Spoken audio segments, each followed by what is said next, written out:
This is Eddie Hearn, Matchroom Boxing. You are watching Sporting Icons. You don't need to be anywhere else. So the Chris Eubank Jr. versus Liam Williams event in Cardiff, Wales this past weekend, which of course I was lucky to be a part of. So thank you very much to JJ and Ben Shalom, Boxer, Sky Sports, for having me along. Now, it's now broke the in-home viewing records.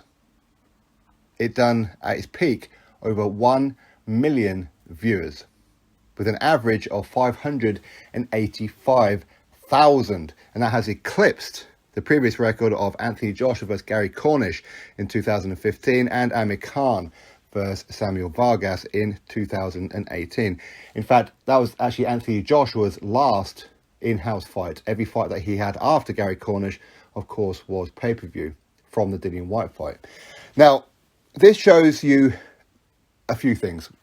A few things that, of course, I've said over the last few months. Firstly, when it comes to Chris Eubank Jr., he's a superstar.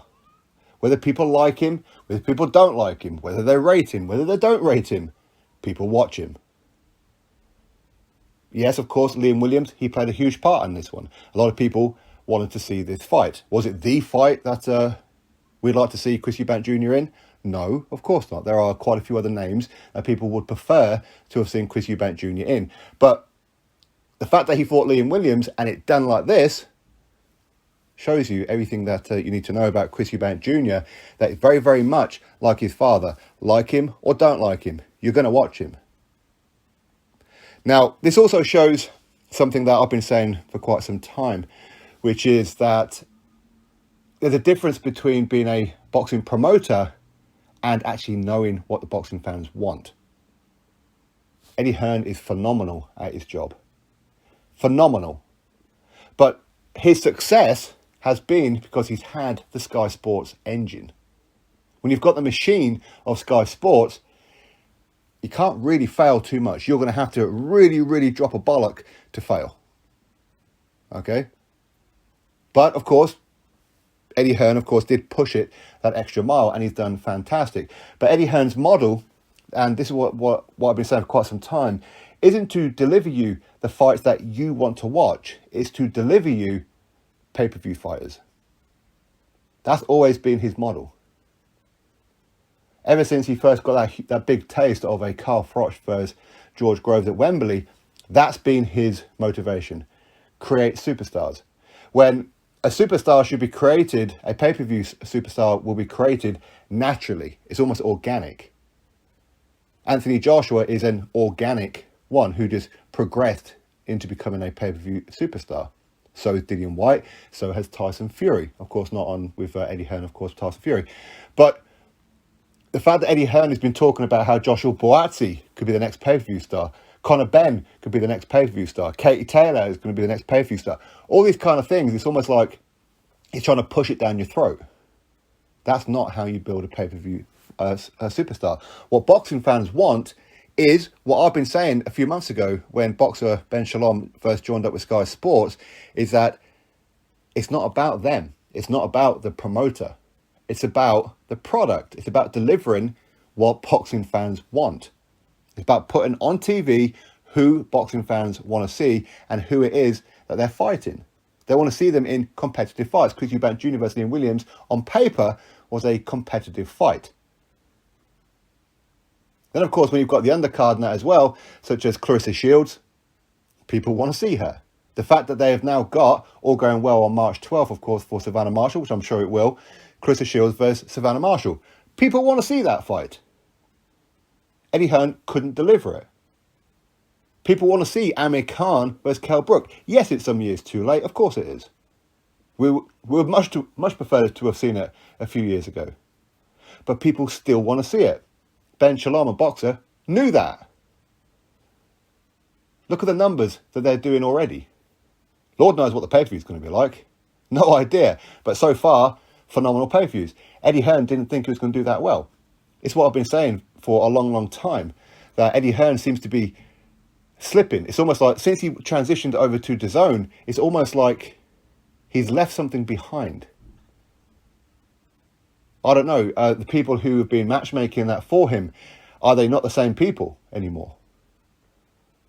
Daniel Jacobs versus John Ryder, It's an okay fight. It is an okay fight. But it's not a fight that people are clamouring to see. It's not a fight that people have been asking for.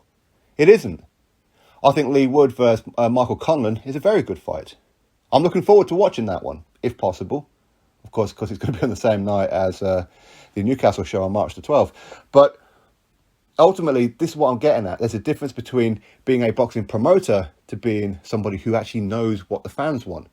Boxer and Ben Shalom are trying to deliver to the boxing fans what boxing fans want. And I know that they've been getting a little bit of criticism for a little while, especially when they first came in. Because obviously when Eddie Hearn left Sky Sports to go exclusive with DAZN, which again, let me just reiterate it again, the reason why Eddie Hearn was so successful is because he had the machine of Sky Sports.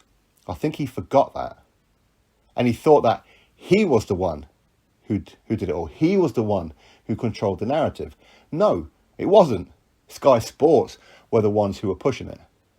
He was just a mouthpiece for it. Don't be wrong, of course, Eddie Hearn has turned himself into a superstar. He has. And of course, he's got a whole stable full of quality fighters. He does. Ben Shalom and Sky Sports had to start again. They had to look around at the small hall shows, which is what a lot of you have been saying for the past couple of years. There are a lot of good fighters on the small hall shows. There are. Give them the opportunity. Work with other promoters. And this is where it all comes back to. This is why they're doing great numbers. Their last show in Newcastle broke the record for viewers in Newcastle. Because they know what they're doing. They know what they're doing.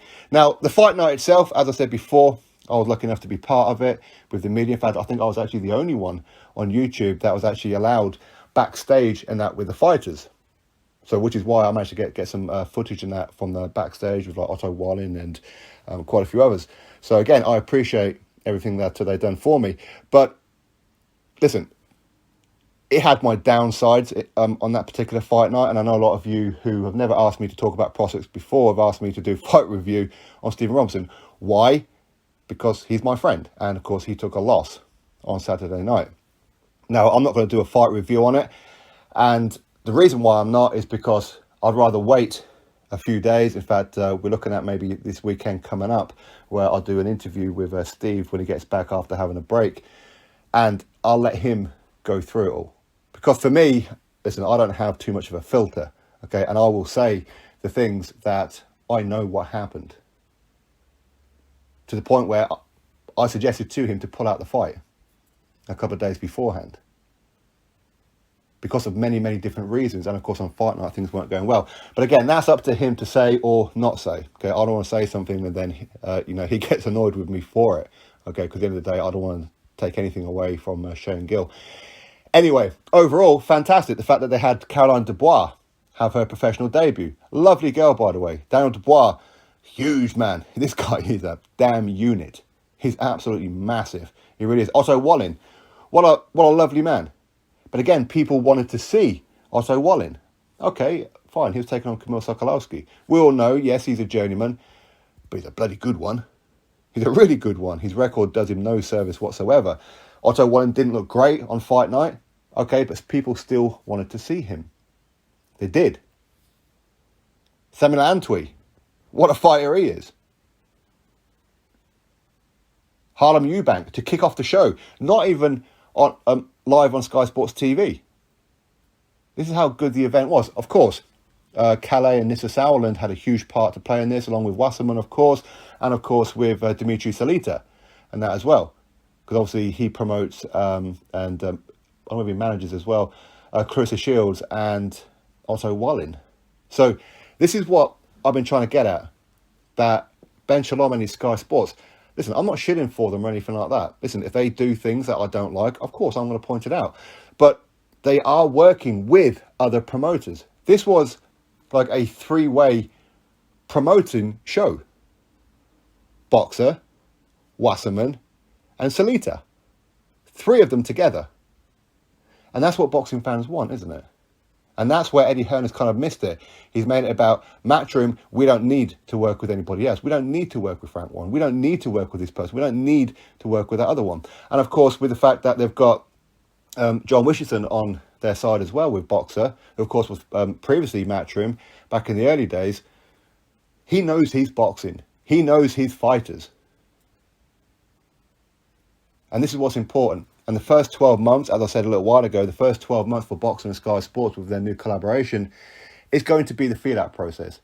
You try things, see what works, see what doesn't. The first year, you can pretty much write it off. I'm not saying that that's what they're going to do, but that's where you really see what things work, what things don't. And when I attended the Newcastle show, which was, of course, the first event with Sky Sports and Boxer. No, it wasn't. It was the second one, but that was the first one that I went to. Of course, I've been to the Matchroom ones. I've been to quite a few other promotional company shows in that as well. And I said to you just then, the production is something like that I've never seen before. It really, really is.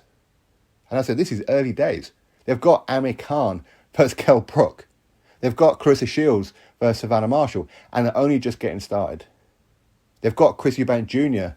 on their Sky Sports platform. They've just signed up Fraser Clark, bronze medalist. Caroline Dubois, and that, of course. And this is just the beginning. It's just beginning. And I know a lot of people are saying how they've given up Sky Sports and because they don't think that Ben Shalom and Sky Sports are going to be able to deliver on the boxing front anymore. And of course, yes, it was a worry for a lot of people. I wasn't too sure exactly what was going to happen in the beginning either. But like anything, you give them a chance. You give them a chance to swing for the hills or hang themselves. Ultimately, they're aiming towards the sky. That's exactly what they're doing. In a couple of years' time, don't be surprised if Eddie Hearn has lost his top spot, because he does seem to be in a bit of a disarray at the minute. He does. And that's not a criticism at him, not at all, because I do like Eddie Hearn. Met him a few times. He's a really nice guy. But ultimately, Sky Sports know what they're doing. That's why these kind of numbers are coming through. That's why they've been doing great viewing figures through the last few shows. And they haven't had that many. Anyway, that's what's going on. Congratulations to Boxer and Sky Sports for breaking the in-home viewing record figures. Drop your thoughts below, click thumbs up, subscribe, and I'll catch you on the next video.